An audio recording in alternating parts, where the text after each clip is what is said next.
All right, we're in the kitchen here, and I'm just wanting to do a real quick video, and we're kind of doing it off the cuff. I've got another WR250R/X. This is actually a X, excuse me, an R model for my buddy Wade. So I wanted to show him this and put this on my YouTube channel.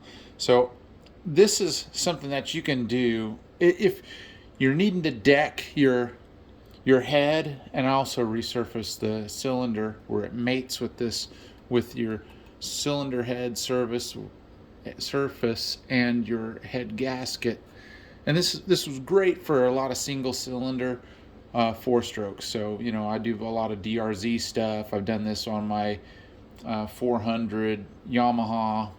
I've done a few 450s. This works to deck these heads and get these things conditioned for a fresh top end. And I'm going to show you my quick little setup here real quick. And this is something that you can use if you want to, and you can do any variation of it. First of all, before we even start here, this is my countertop in my kitchen. This piece of material here is a piece of metal that is, I've checked it, it's 100% flat, and that's what I'm after. Could I possibly do this on this countertop surface? Probably. But I'm going to show you first of all what I'm going to do. And this is 220. Let's see, I'll show you real quick. Just that's 400 that I got there. This here is 220, but it's just something that you can get at your auto parts store. And it's made for metal, for wet sanding if you want to. But I'm just going to show you here. I'm laying this out, and I got a couple pieces of wood. And what I'm doing here, I'm sorry if the lighting's kind of low in here. It's just what you got to deal with. And that's just a 1x. And what I got here is one of those, I call them jiffy clamps. And I'm just affixing that to my surface here, to my counter surface here, or at least trying to. Again, I'm doing this kind of off the cuff. The whole idea is to get this sandpaper to be in contact with this metal sandwiched in between this piece of wood. So I'm going to get my other piece of wood here. And again, I don't want to overlap it too much.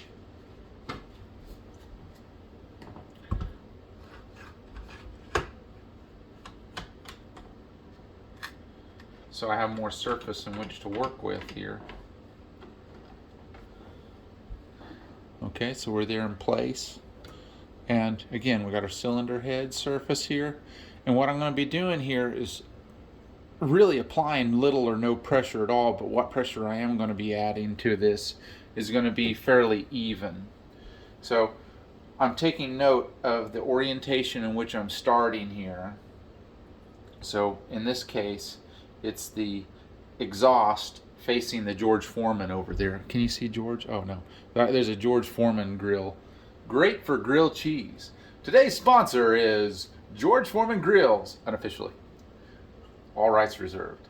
So what I'm doing is I got the exhaust facing that direction, and so I'm going to do a series of rotations or figure eights in both directions, and I'm going to rotate the cylinder head.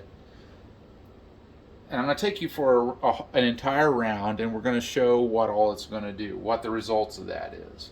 And this might be a little time consuming, but who cares? So I'm doing a figure eight. And this is going to be real boring. Making sure that what pressure I put down on it is very even. I'm not trying to get in a hurry.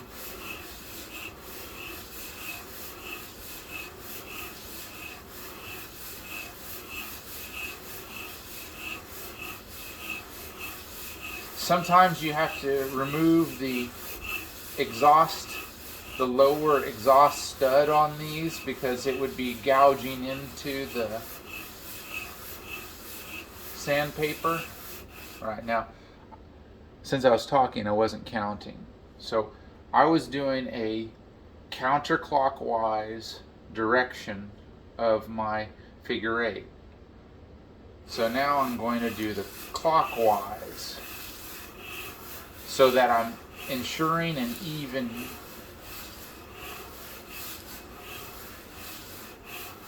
application of abrasion.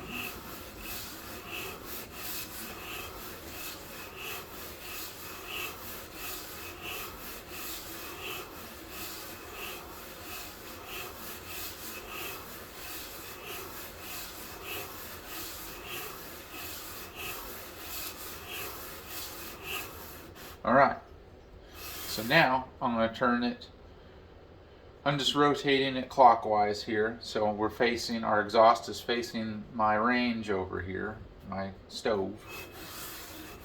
And I'm doing the same thing. So you're tortured, you get to watch me.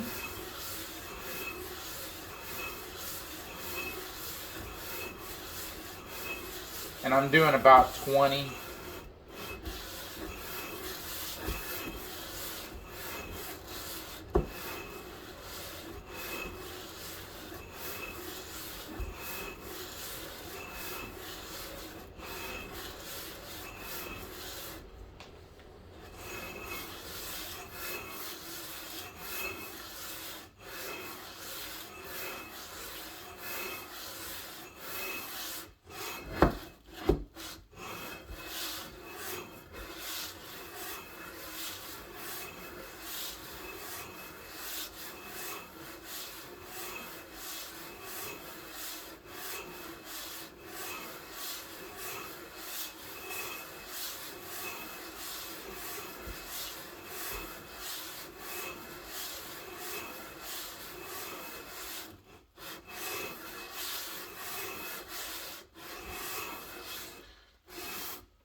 All right, and I'm just trying to give you a feel for what kind of time frame this is going to take.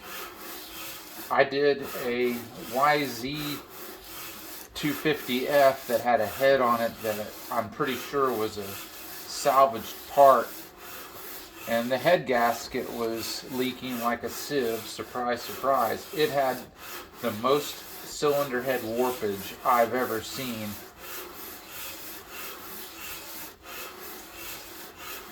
And I think I probably went through an entire, I went through at least 4 sheets of this 220.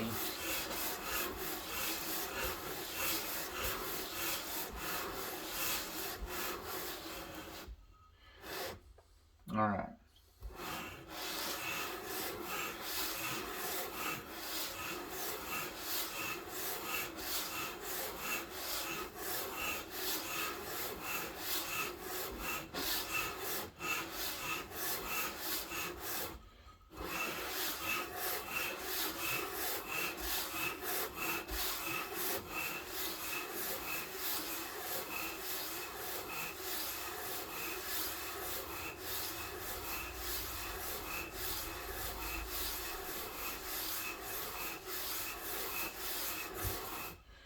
All right. Woo!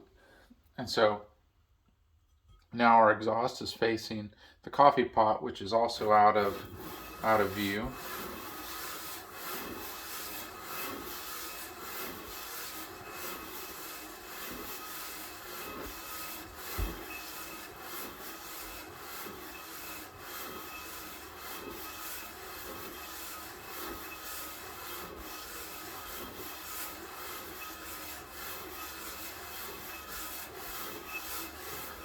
So now I switch directions.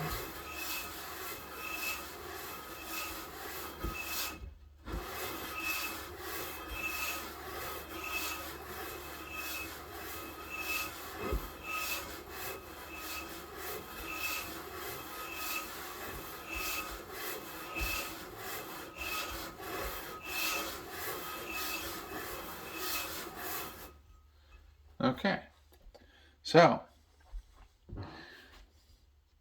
here's the end result here. And, well, I mean, just the so far result. Let me see if I can turn the light on. Oh, there we go. So I'm looking around here. What I like to do is I like to look around this whole head and see if there's any areas Oh, sorry, I got out of the frame there. See if there's any little areas that show it's not making contact. And just this one round of 20 revolutions, I think has gotten rid of most of any of the warpage that we had to deal with. I'm going to do a quick run, a little bit more of a run on this, just just a little bit, just to satisfy myself. I'm going to evaluate this without the camera being on. But this is really good. This is in good shape. I think this bike had about 10,000 miles on it or so, and a fair amount of off-road. But what I'm going to do when I'm satisfied with that, I'm going to take some of that what looks like swirling and a little mild gouging. I'm going to lessen that up with this 400 grit, and then my final run will be with this 600. And I always keep the old sheets around, but my rule of thumb, there it is that I always go with a new sheet for a new project. It's just better that way. You ensure your quality's up there. So that's what I'm going to do. And then again, in between switching these out, I'm also going to run the cylinder. I'm going to go get it real quick. Don't go anywhere. I'm still here.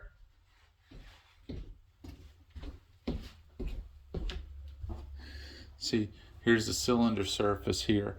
And so this won't require that much, but I'm going to get any of this material. You can see there's some mild gouging in there where the cylinder head gasket kind of attaches, or it kind of indents in that surface. And we're going to take that out. And that's what this also does. But man, that's looking super good. I can see a little bit. You might not be able to see on camera. There's a little something there. But the idea is to make sure that I get as true of a surface there. And this is real important, like my Stroker Big Bore DRZs. There can be some residual indentation for the bore of the head gasket, because your head gasket has to match.